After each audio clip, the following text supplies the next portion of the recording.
On this week's episode of Viking Greg Cooks, we will be preparing a staple food, the burger. The first step is to make your buns.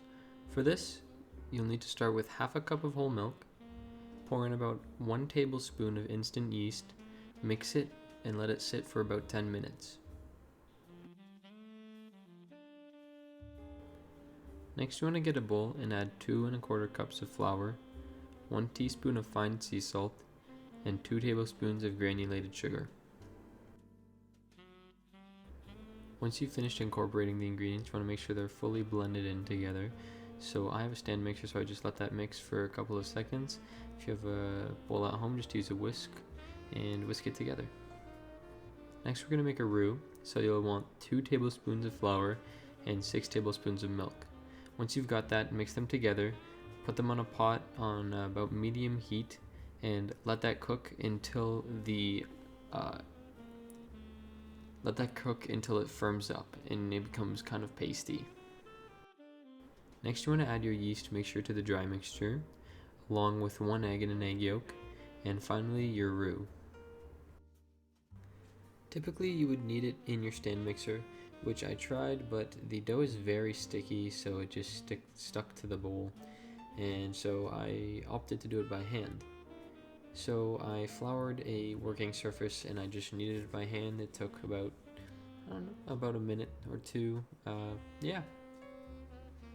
Next, you want to oil or grease a bowl and roll up your dough into a nice tight ball. Stick it in there and put some plastic wrap over the bowl.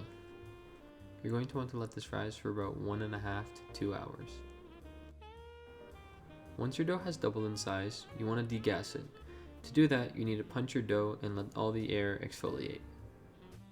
Now you want to flour a work surface and cut them into about 6 pieces each. Once this is done, you want to shape your buns. I personally like to take one in each hand and just roll it up into a little ball. Once you're done shaping your buns, you want to put them on a pan, cover them with another pan, or you can use a dishcloth, and you want to let that rise again for another hour or 2. Once the buns are done rising, you want to set the oven to 400 Fahrenheit and coat the buns with an egg and splash of water mixture. Leave them in there for about 15 to 18 minutes. Now create 1 to 2 ounce balls of the burger meat that you have and sprinkle salt and pepper on all sides of the ball. Straight out of the oven, you want to brush them with melted butter. Next, take your balls of meat to your previously heated pan filled with oil and place the balls in the oil. Once you place the balls in the oil, you want to smash down the burger as fast as you can with the spatula wrapped in tin foil so that there is even cooking throughout the entire burger. Once you see the edges of the burger starting to brown, you're going to want to flip the burger and throw on a slice of American cheese on each burger. Once the slice of cheese has been added, throw on a lid so that the moisture coming up from the burgers can steam the cheese on top so it melts properly. Meanwhile, we're going to create a sauce. It's pretty simple. It consists of mustard, ketchup, relish, and mayo, added with a sprinkle of salt and pepper. You'll need 2 tablespoons around of mustard, ketchup, relish, and mayo. You're going to want to mix that around, then sprinkle in some salt and some pepper.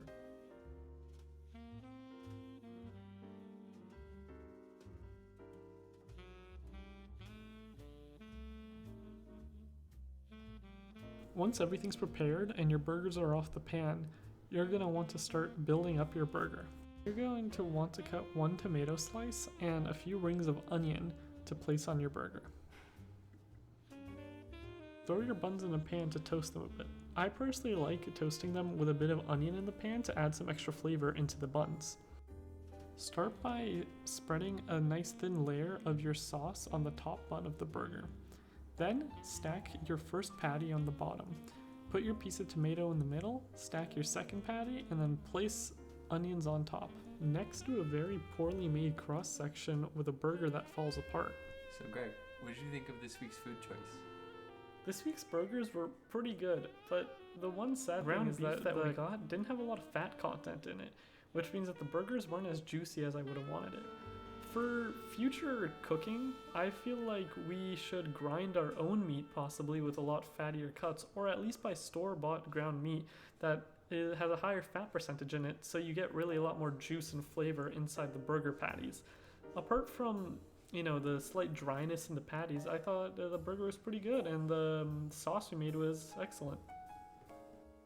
How about you, Ike? What did you think of this week's food? Personally, I loved it. Obviously, it's different buying fresher meats versus store-bought foods. We got a drier cut of meat, which sucks and is unfortunate, but our homemade buns and our homemade sauce on top of the cheese and everything else added to a nice tasting burger.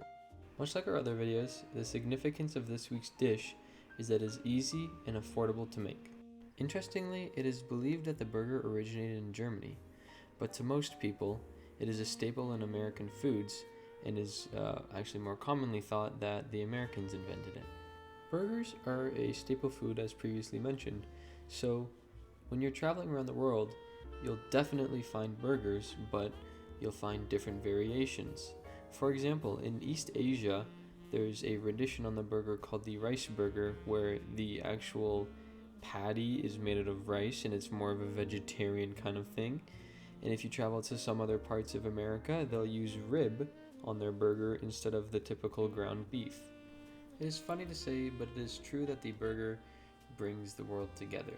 It is a cheap, affordable, tasty, and just all around a pleasurable experience of a meal.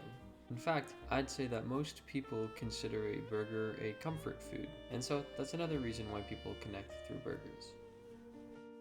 Stay tuned for next week's video.